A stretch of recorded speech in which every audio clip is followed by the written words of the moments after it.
여러분, 지금 이 시간에도 전국의 헬스장 락커에는 주인 잃은 운동복이 곰팡이 피고 있습니다.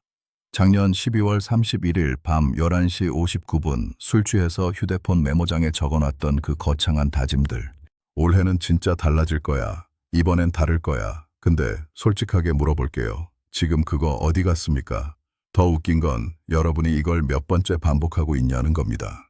작년에도 똑같은 다짐했죠. 재작년에도 했고. 진짜 미치겠는 게 매년 똑같은 실패를 반복하면서 우리는 그냥 습관적으로 나 자신을 때립니다. 나는 왜 이렇게 의지박약이야? 나는 왜 이렇게 근성이 없어? 친구들은 다 하던데 나만 못하네. 나는 진짜 쓰레기인가 봐. 이렇게 자존감까지 바닥으로 떨어뜨리면서 자학합니다. 그런데 제가 오늘 정확하게 알려드릴게요. 여러분 잘못 아닙니다. 여러분이 게으른 게 아니에요. 여러분의 인격에, 정신력에, 근성에 아무런 하자가 없습니다.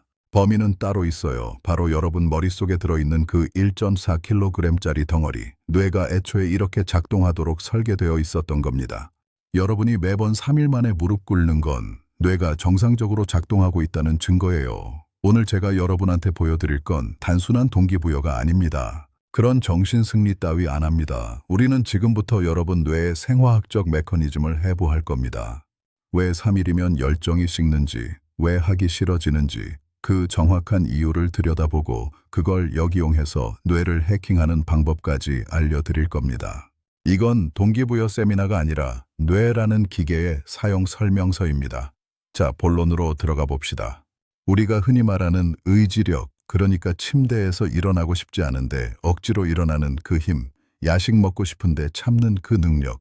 이게 도대체 뇌의 어디에서 나오는 걸까요? 그냥 마음가짐의 문제일까요? 추상적인 정신력의 문제일까요?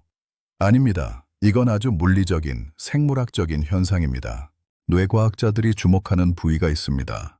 뇌를 반으로 갈라서 들여다보면 정중앙 깊숙한 곳에 활처럼 휘어진 부위가 보입니다. 이걸 대상피질이라고 부르죠. 그 중에서도 앞쪽에 있는 전방 대상피질, 영어로는 anterior cingulate cortex, 이 부위가 오늘의 핵심 주인공입니다.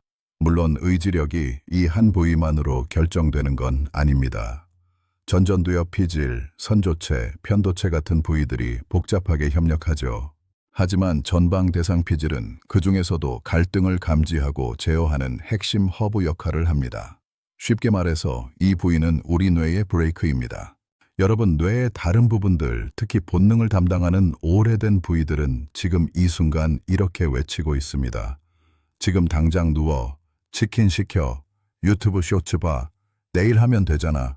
이 본능적인 욕구들이 폭주하려고 할 때 전방 대상 피질이 비상 브레이크를 걸어버리는 겁니다. 야, 잠깐만, 그거 하면 나중에 후회해. 지금 참아, 미래의 너를 위해서. 이렇게 충동을 억제하고 장기적 목표를 위해 행동을 수정하는 역할을 하는 거죠. 그러니까 여러분이 느끼는 인내심, 끈기, 의지력 같은 게 추상적인 정신의 영역이 아니라는 겁니다. 이건 물리적으로 이 신경회로들이 얼마나 활발하게 전기 신호를 주고받느냐의 문제예요. 뇌 스캔을 해보면 실제로 보입니다. 의지력을 발휘할 때 이 부위가 활성화되는 게. 자, 그럼 여기서 당연한 질문이 나옵니다. 아니, 그렇게 중요한 부위가 있으면 계속 켜놓으면 되는 거 아닙니까? 왜 내 전방 대상 피질은 3일만 지나면 꺼지는 걸까요? 왜 나는 매번 작심삼일에서 끝나는 걸까요? 여기서 우리는 진화 생물학을 끌어와야 합니다. 핵심을 말씀드릴게요. 우리 뇌는 구두쇠입니다. 아주 지독한 짠돌이에요. 에너지를 아끼는 게 뇌의 최우선 과제입니다.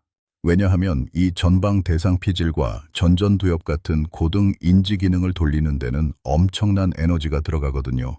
뇌는 우리 몸무게의 겨우 2%밖에 안 되는데 전체 에너지의 20%를 잡아먹습니다. 그 중에서도 의식적인 자기 조절, 의지력 발휘는 특히나 비용이 비싼 작업이에요. 원시시대를 상상해보세요. 사자가 튀어나오면 도망가야 합니다. 토끼가 보이면 잡아야 하고, 이건 본능이에요.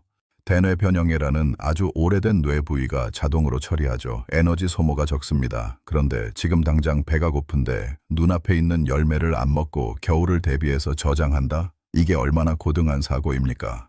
전방 대상 피질과 전전두엽이 풀가동되어야 합니다. 포도당을 미친 듯이 태워야 하죠. 뇌 입장에서는 이게 너무 손해예요. 그래서 뇌는 기본적으로 이 스위치를 끄고 싶어 합니다.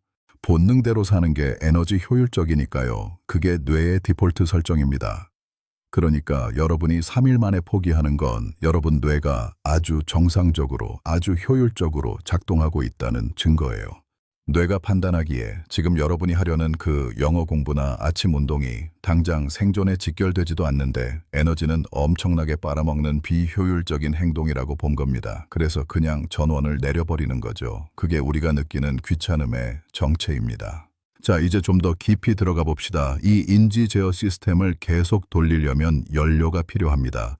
밥 먹어서 생기는 포도당 말고 심리적 연료 말이에요. 그게 바로 도파민입니다. 많은 분들이 도파민을 쾌락 물질이라고만 아는데 사실 도파민은 동기의 신경 전달 물질입니다. 더 정확히 말하면 기대감의 화학 물질이죠. 내가 어떤 행동을 하면 보상이 올 거라는 예측이 설 때 뇌의 복측 피가의 영역에서 도파민이 분비됩니다. 이 도파민이 선조체와 전전두엽으로 쫙 뿌려져야 비로소 우리는 하기 싫은 일을 참고 해낼 수 있는 추진력을 얻습니다. 게임할 때를 생각해 보세요. 몬스터를 잡으면 바로 경험치가 오르고 레벨업합니다. 보상이 즉각적이죠. 뇌는 신이 납니다. 도파민이 터져 나옵니다. 인지제어 시스템이 쌩쌩 돌아가요. 밤새도 피곤한 줄 모릅니다. 근데 공부나 운동은요? 오늘 런닝머신 1시간 뛴다고 내일 갑자기 몸짱 됩니까? 오늘 단어 50개 외운다고 내일 원어민이랑 프리토킹 가능합니까? 안 되죠. 보상이 너무 멀리 있어요.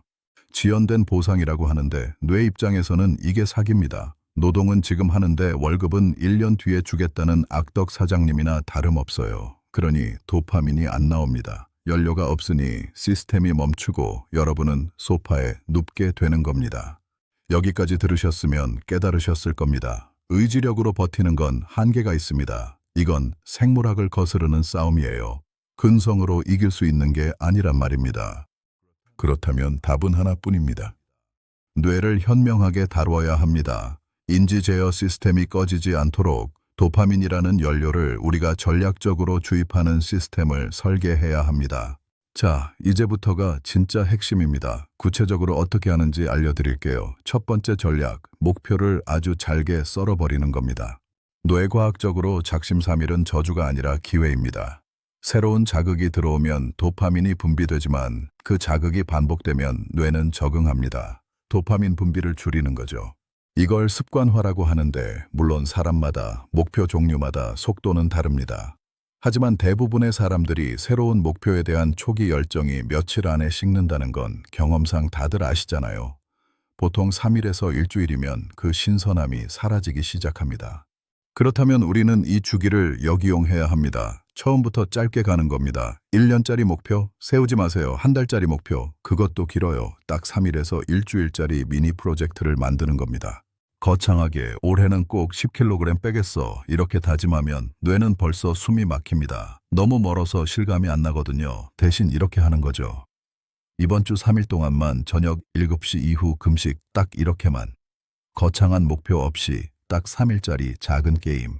그리고 3일이 지나면요. 성공한 나한테 확실한 보상을 줍니다. 그리고 다시 새로운 3일짜리 프로젝트를 시작하는 거예요. 뇌에게 이렇게 인식시켜야 합니다. 이건 1년짜리 지루한 장기 레이스가 아니라 3일마다 클리어하고 경험치 받는 짧은 퀘스트의 연속이라고. 이걸 게이미피케이션, 게임화라고 하죠. 우리 뇌는 완료했다는 느낌, 성취감을 느낄 때 도파민을 분비합니다. 신경과학 연구를 보면 실제로 목표 달성의 순간 선조체에서 도파민 신호가 급증하는 게 관찰돼요. 그러니까 1년 뒤에 큰 성취감 하나를 기다리다가 중간에 굶어 죽지 말고 며칠마다 작은 성취감을 먹여주면서 뇌를 달래가며 데리고 가는 겁니다. 작심삼일을 100번 반복하면 그게 300일입니다. 거의 1년이에요. 끈기 있는 사람이 성공하는 게 아니라 포기하고 다시 시작하는 속도가 빠른 사람이 성공하는 겁니다. 근데 여기서 주의할 게 하나 있습니다. 보상을 줄 때도 전략이 필요해요. 매번 똑같은 행동에 똑같은 보상을 주면 뇌는 또 금방 질려버립니다. 내성이 생기는 거죠. 유명한 행동 경제학 실험이 있습니다. 레버를 누를 때마다 무조건 먹이가 나오는 상자와 레버를 누를 때 랜덤하게 나왔다, 안 나왔다 하는 상자. 동물들이 어느 쪽을 더 미친 듯이 누를까요? 정답은 랜덤 쪽입니다. 이게 바로 도박 중독의 신경생물학적 메커니즘이고 우리가 SNS 세로 고침을 못 멈추는 이유입니다. 예측 불가능성은 도파민 시스템을 극도로 활성화시킵니다. 고정된 보상보다 불확실한 보상에서 도파민 신호가 훨씬 더 강하게 나타난다는 연구 결과들이 많아요. 이걸 우리 전략에 가져오는 겁니다. 나 자신에게 보상을 줄 때도 변동성을 넣는 거예요. 예를 들어볼게요. 운동을 마치고 나면 주사위를 굴립니다. 1이 나오면 5만 원짜리 맛있는 식사, 6이 나오면 갖고 싶었던 옷, 나머지는 꽝이거나 아주 소소한 간식. 이렇게 보상의 크기와 시기를 불규칙하게 만들면 뇌는 그 의외성 때문에 다음 행동을 기대하게 됩니다. 뇌 안의 도파민 시스템이 계속 활성화 상태를 유지하면서 인지 제어 기능도 함께 깨어있게 되는 거죠. 자, 이제 마지막 무기를 알려드릴게요. 목표를 쪼개고 랜덤 보상으로 뇌를 자극했습니다. 근데도 가끔은 정말 몸이 안 움직일 때가 있어요. 침대와 한 몸이 되어서 중력이 5배로 느껴지는 그런 날. 출근길의 차 안에서 회사 생각만 하면 구역질 나는 그런 아침. 이럴 때 필요한 즉발 기술이 있습니다. 바로 자기 암시, 더 정확히는 청각적 피드백입니다. 많은 분들이 이걸 미신이나 끌어당김의 법칙 정도로 무시하는데 뇌과학적으로 이건 아주 흥미로운 신경 활성화 기제예요. 생각만 하는 것과 그걸 소리내어 말하는 건 뇌 입장에서 완전히 다른 처리 과정입니다.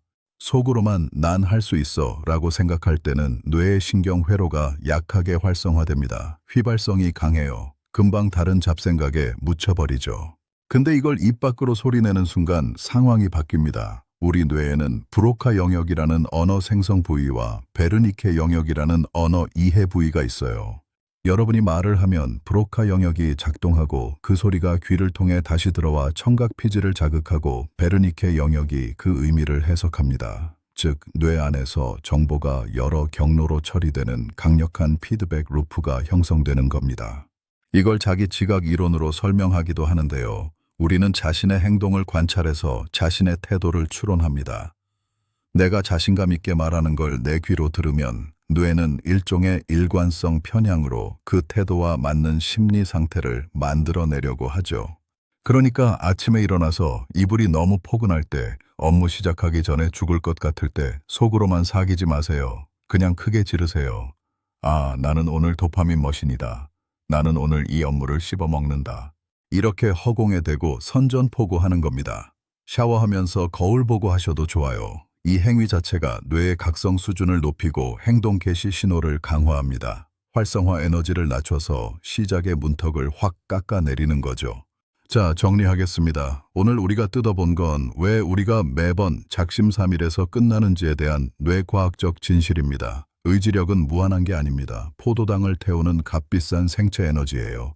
전방 대상 피질과 전전두엽으로 이루어진 인지 제어 시스템은 원래 에너지 절약을 위해 쉽게 꺼지게 설계되어 있습니다. 이걸 근성으로 억지로 켜두려고 하면 탈이 납니다. 요요가 오고 번아웃이 와요. 그래서 우리는 전략을 바꿨습니다.